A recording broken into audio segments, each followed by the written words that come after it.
Speaker Boehner is a unapologetic smoker. And I was in his office in the House chamber the other day, and he was smoking cigarette after cigarette after cigarette. One of the benefits of being a top executive in the federal government is you can actually go down to the National Gallery with all these spectacular paintings, most of which are not on display. They're in a warehouse, actually. And you can choose paintings for your office from the greatest masters in the collection. It's an amazing perk. So Speaker Boehner had a magnificent portrait up on his wall in his office, and I always commented. I asked him what it was, and he told me who the painter was and all of that, and he finally said, of course, it's just a copy. And I said, a copy? What do you mean it's a copy? He goes, they won't let me have any originals because I smoke.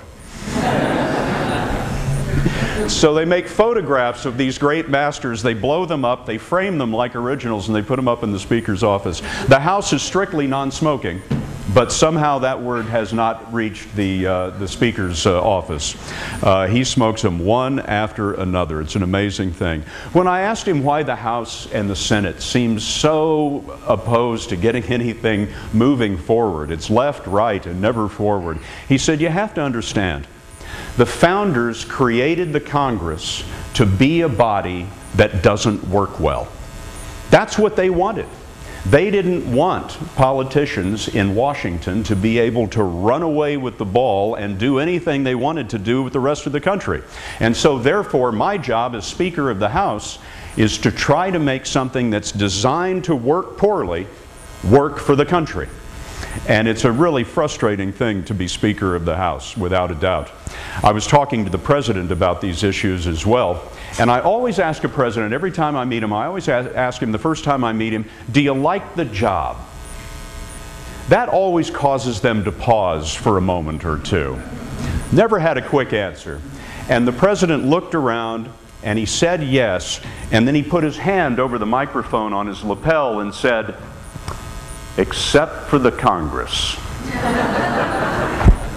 Abraham Lincoln said that he always knew he was going to hell, but he didn't realize it was only a mile up the road with a dome on top of it. I think most presidents feel much the same way. Parker, let's see if the next slide is a 60 Minutes logo. Yes. 60 Minutes will premiere tonight. As I mentioned, its 44th season, and some of the greatest work that I've had an opportunity to do, the greatest people that I've had an opportunity to work with, have been the men and women at 60 Minutes. And we do stories all around the world, and our boss, Jeff Fager, who's the executive producer, really only requires us to do one thing, and that is go anywhere in the world, find the most fascinating people and the most fascinating stories. What a great job.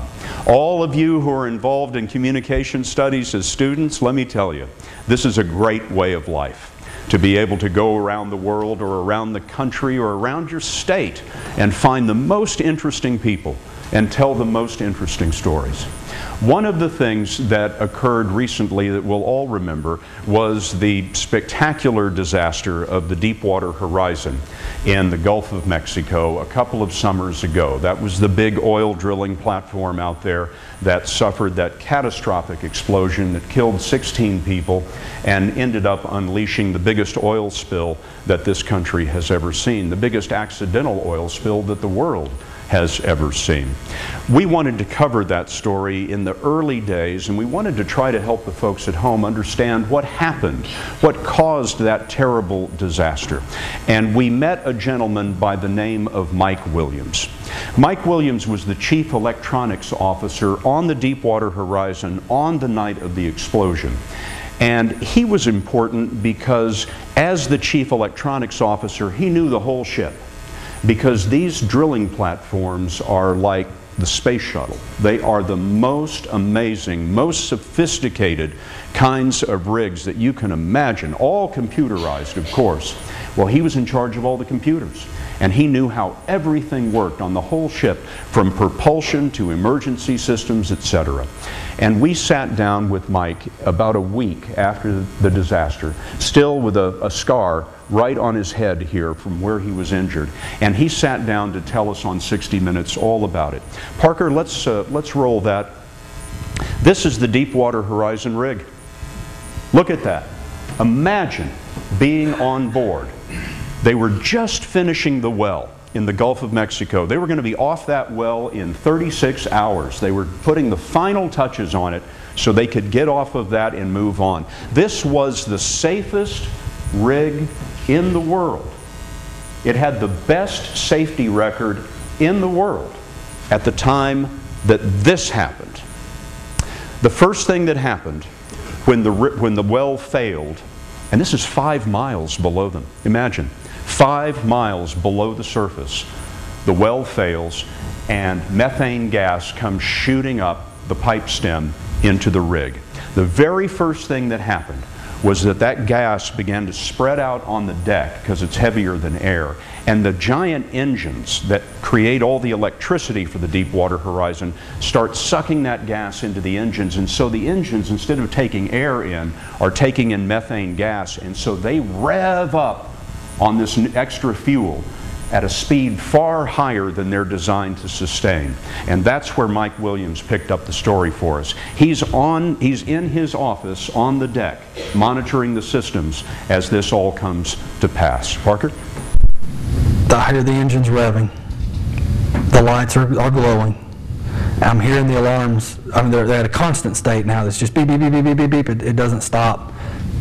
But even that's starting to get drowned out by the sound of the engine increasing in speed. And my lights get so incredibly bright that they physically explode.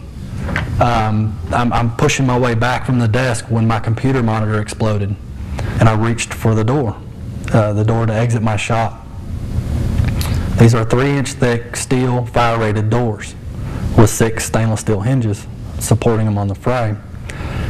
As I reached for the handle, I heard this awful hissing noise, this whoosh, and at the height of the hiss, a huge explosion. The explosion literally rips the door from the hinges. It impacts me and takes me to the other side of the shop. And I'm up against the wall when I finally come around with a door on top of me. And I remember thinking to myself, you know, this is it. I'm going to die right here. As I got to the next door, it exploded and took me, the door, and slid me about 35 feet backwards again and planted me up against another wall.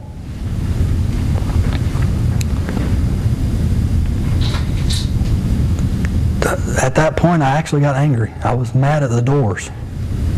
I was mad that these fire doors that are supposed to protect me are hurting me. These fire doors are trying to kill me. And at that point, I made a decision. I'm going to get outside. I may die out there, but I'm going to get outside. Every Sunday, they practice the lifeboat drill to make sure that in an emergency, everyone would be accounted for and everyone would get off the rig on a lifeboat. Mike Williams gets out of his office, up to the command deck, and discovers that the lifeboats are gone.